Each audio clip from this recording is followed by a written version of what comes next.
사무엘하 11장이 다윗 개인의 흑역사라고 한다면 13장은 가정의 흑역사, 그 중에서도 자녀 간에 일어난 흑역사라고 할 수 있습니다.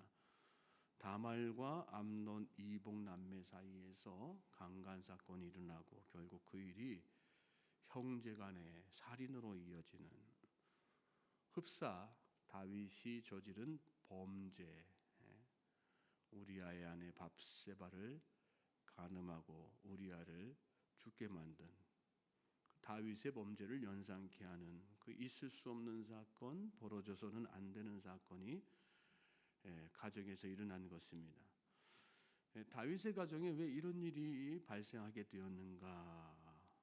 물론 암논, 또 압살론, 개인적인 어떤 문제도 있었지만 특별히 오늘 본문은 이 사건이 다윗의 범죄와 밀접한 연관이 있음을 말씀하는 것으로 이렇게 시작을 합니다. 1절 2절 보시겠어요? 그 후에 이 일이 있으니라. 다윗의 아들 압살롬에게 아름다운 누이가 있으니 이름은 다말이라. 다윗의 다른 아들 암논이 그를 사랑하나 그는 처녀이므로 어찌할 수 없는 줄을 알고 암논이 그의 누이 다말 때문에 울화로 말미암아 병이 되니라. 여기 말씀 보면 그 후에 이 일이 있으니라. 그 후에란 다윗의 사건이 있은 후에라는 그런 말씀이죠. 특별히 12장 10절로 12절에 하나님께서 나단 선지자를 통해서 다윗의 죄를 책망하시고 그 일로 인해서 다윗의 가정에 일어날 재앙에 대해서 이렇게 말씀해 주시는 내용이 나오는데, 거기 보면 칼이 내 집에서 영원토록 떠나지 아니할 것이다.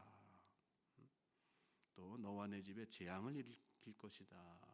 이렇게 말씀하셨습니다. 즉 13장에 나오는 이 사건, 또 그 뒤에 또 다윗의 통치 말년에 여러 가지 흑역사의 사건, 아픔의 사건, 참극의 사건 이렇게 연이어지게 되는데, 그 모든 것이 다윗이 범죄한 연유에서 시작된 것이라는 그런 말씀이에요. 중요한 말씀이죠. 여러분, 우리가 자녀의 잘못된 모습이나 가정에서 아픔을 당할 때 그 원인을 어디에서 찾아야 할까요? 나로부터 찾아야 되는 것입니다. 왜 책망하고 훈육하는데도 바뀌지 않을까요? 근본 원인을 해결하지 않기 때문에 그렇습니다. 자녀보다 부모가 먼저 고쳐야지 되는 거예요. 거룩의 본을 보이면 거룩을 담는 것이 자녀이고요. 부모가 불순종의 모습은 보이면 불순종의 모습을 담는 게 자녀의 모습인 것입니다. 대부분이 그래요. 다 보면. 암논과 다말은 이복 남매간이었습니다. 이게 말씀 보면 아름다운 누이다 그랬는데 외모가 출중했다는 그런 얘기죠. 다말은 그 이복 누이를 향해서 금단의 자랑을 했습니다. 사랑해서는 안 된다는 거 잘 알고 있었죠. 금단의 사랑은 남매가 아니니까 사랑해서는 안 되는 거 아니겠어요? 그러니까 그걸 잘 아니까 어찌할 수가 없어가지고 마음속에 나중에는 울화가 치밀었다. 병이 들 정도로 다말에 대한 그 애정에, 그래서는 안 되는데도 불구하고 그 애정의 마음이 속에서 막 싹 터가지고 계속해서 커간 거죠. 그런데 이러한 암논의 병들 만큼 애정한 그 사랑은 순수한 것이 아니라 끓어오르는 욕정을 주체하지 못한 그 병든 사랑에 불과했습니다. 여러분, 악한 생각을 쫓아내지 않고 마음의 자리를 내어주게 되면요, 정욕에 끌려가는 인생이 되고 마는 것입니다. 사탄은 은밀하게 우리를 유혹하죠. 유혹은 은밀하게 우리의 생각을 통해서 들어오게 되어 있습니다. 생각으로부터 시작해서 마음에서 꽃을 피우고 실제 행동으로 이어지는 것이 죄입니다. 우리가 세상 살면서 육체를 입고 살기 때문에 죄의 유혹을 받지 않을 수는 없습니다. 그러나 유혹에 우리의 생각과 마음을 뺏기는 일은 얼마든지 막을 수가 있는 것입니다. 죄에 대한 생각이 마음에 안착하지 않도록, 그래서 행동으로 이어지지 않도록 우리는 결사적으로 대항해야지 되는 것입니다. 유혹이 많은 환경에 있다면 그 자리를 피하는 것도 지혜로운 방법이라고 할 수 있어요. 복 있는 사람 어떤 사람인가? 성경에서 말씀하지 않아요? 악인들의 꾀를 쫓지 않는 사람이다. 죄인들의 길에 서지 아니하는 사람이다. 오만한 자들의 자리에 앉지 않는 사람이다. 다 피하는 것과 관련된 말씀이거든요. 창세기의 요셉을 보십시오. 보디발의 아내가 유혹을 해오지 않습니까? 그때 그가 어떻게 합니까? 그 자리를 피하죠. 오늘 여러분을 미혹하는 죄의 자리가 있습니까? 그 자리를 피하실 수 있길 바랍니다. 불이익을 두려워하지 마십시오. 직장 생활하는 사람들, 특히 사업하는 분들 보면 불이익 때문에 나는 어쩔 수 없다. 사업하다 보면, 직장 생활하다 보면, 조직 생활하다 보면 어쩔 수 없는 것 아니냐. 또 주변인 친구라든지 이웃과의 어떤 관계 때문에 어쩔 수 없지 않느냐. 그렇게 항변하는 사람들이 있거든요. 신앙은 세상에서 받는 어떤 불이익을 두려워하지 않는 거예요. 왜 그럴까요? 하나님께서 더 큰 유익으로 보상해 주실 것이기 때문에 그렇습니다. 믿음은 눈앞의 이익이 아니라 멀리 더 큰 유익을 쫓아서 하는 것, 그것이 참된 믿음이라고 하는 생각을 잘 마음속에 새기고 이 하루도 죄의 자리를 피하는 우리 모두가 될 수 있길 주님의 이름으로 소망하고 축복합니다. 3절부터 7절 말씀 같이 읽겠습니다. 시작. 암몬에게 요나답이라 하는 친구가 있으니 그는 다윗의 영 시므아의 아들이요 심히 간교한 자라. 그가 암논에게 이르되 왕자여 당신은 어찌하여 나날이 이렇게 파리하여 가느냐 내게 말해주지 아니하겠느냐 하니 암논이 말하되 내가 압살롬의 누이 다말을 사랑함이니라 하니라.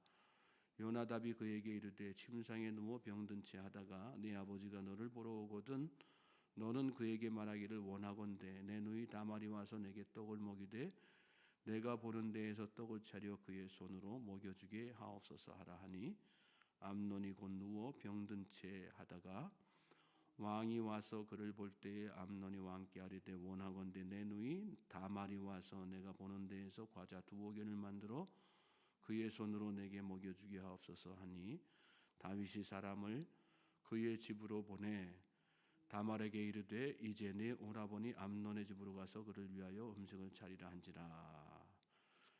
암논이 이렇게 올바르지 못한 욕정에 기인한 비정상적인 사랑에 빠져 있을 때에 곁에서 그를 부추기는 사람이 있었습니다. 친구인 요나답이죠. 요나답은 암논이 그 마음속에 진정으로 원하는 것이 무엇인지를 파악했어요.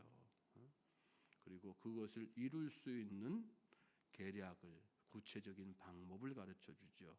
병이 든 채 해라. 그러면 아버지 왕 다윗이 병문안으로 올 거 아니냐. 그때 다말이 음식을 준비해서 병간할 수 있도록 아버지에게 요청하라. 그러면 아버지가 명령하고 시키니까 따를 거 아니냐. 그럴 때에 둘만 남을 수 있는 그 환경을 만들어 가지고 그 순간을 노려서 범죄하라는 그런 얘기죠. 그리고 결국은 암논은 요나답의 말대로 계획을 실행에 옮기게 되는 것을 보게 됩니다. 여러분 주변에 누가 같이 있느냐 참 중요한 거예요. 여러분 타락한 세상은 정욕을 따라서 살도록 사람들을 자꾸 부추기죠. 내가 원하는 대로 해라. 내가 원하는 거 가져라. 세상은 이렇게 우리에게 늘 속삭이는 거예요. 내 곁에 어떤 사람이 포진해 있는가. 사람 만나는 거 참 중요한 거 아니겠어요? 악한 꾀를 부리는 사람이 곁에 있으면요. 악한 꾀에 빠지게 돼 있어요. 그러나 말씀으로 사는 사람, 신실한 사람이 곁에 있으면요. 내가 잘못된 길로 나가다가도 바로 서게 되어 있는 거 아니겠습니까? 오늘 여러분 주변에는 어떤 사람이 가까이 하고 있습니까? 주변에 믿음의 사람들을 자꾸 많이 두시기 바랍니다. 그리고 무엇보다 또 우리는 성령의 음성에 늘 귀 기울여야 돼요. 예수님이 우리의 가장 친한 친구예요. 성령님께서 우리 인생에 가장 절친이어야 돼요. 요새 뭐 젊은 사람들 절친 그런 말 하고 있는데, 진짜 우리의 절친은 누구여야 되는 거예요? 성령님이어야 되는 거예요.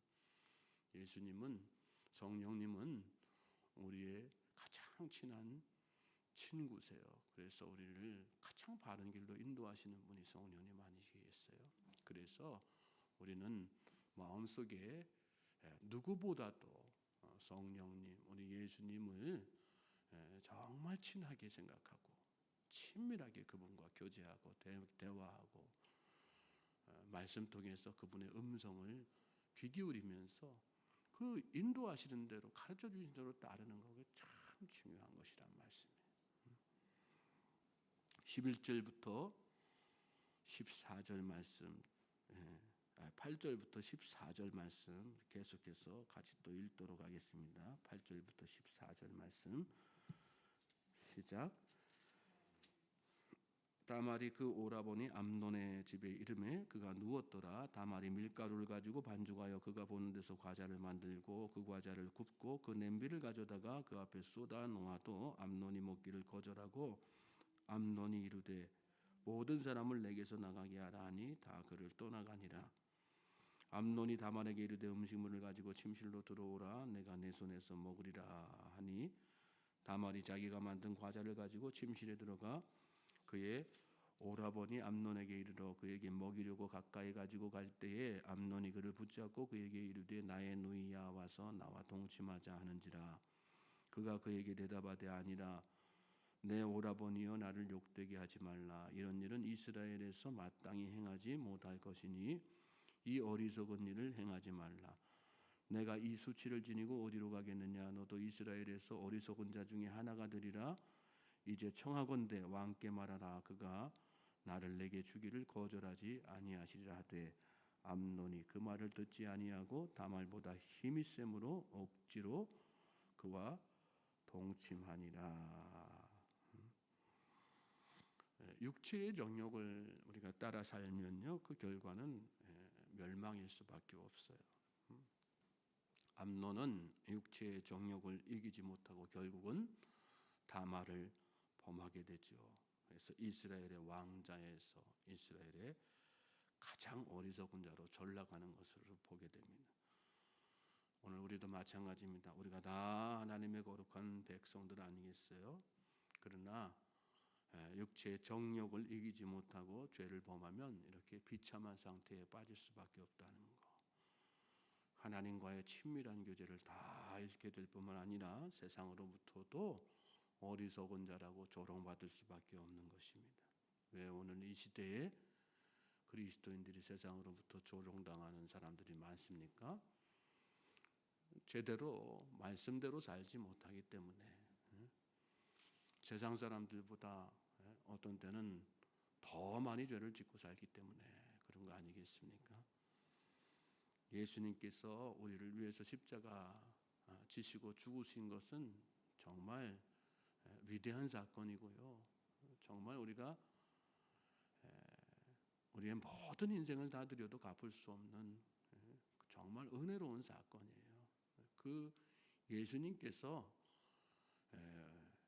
우리를 위해서 대신해서 죽으시고 우리를 살려주셨단 말씀이에요. 우리는 그러므로 우리의 삶이 정말 얼마나 고귀한 삶이어야 되는가 다시 한번 깨닫고 육체의 정욕으로부터 다 벗어날 수 있도록 이 하루도 거룩한 삶을 살기를 하나님 앞에 갈망하고 나아가야 돼요. 너희가 하나님의 성전인 것과 너희 안에 하나님께서 살아계신다고 하는 것, 예수님께서 우리 안에 거하신다고 하는 것 알지 못하느냐 이렇게 말씀하시잖아요. 그 물음이, 그 도전이 오늘 이 새벽에 우리 안에 묵직하게 다가오길 바랍니다. 우리는 나 하나님의 성전이에요. 우리 안에는 성령님께서 계세요. 하나님께서 계세요. 살아계신 예수님께서 우리 안에 계신단 말씀이에요. 그 말씀을 잘 새기면서 이 하루도 내 몸이 내 몸이 아니다. 내 몸은 예수 그리스도의 피값으로 바뀐 예수님의 몸이다. 이 생각을 가지고 정욕의 유혹들을 다 떨쳐버리고 이기고 승리하는, 그래서 우리가 정말 하나님 앞에 흠없고 거룩한 산재물이 되는 복된 하루가 되기를 주님의 이름으로 소망하고 축복합니다.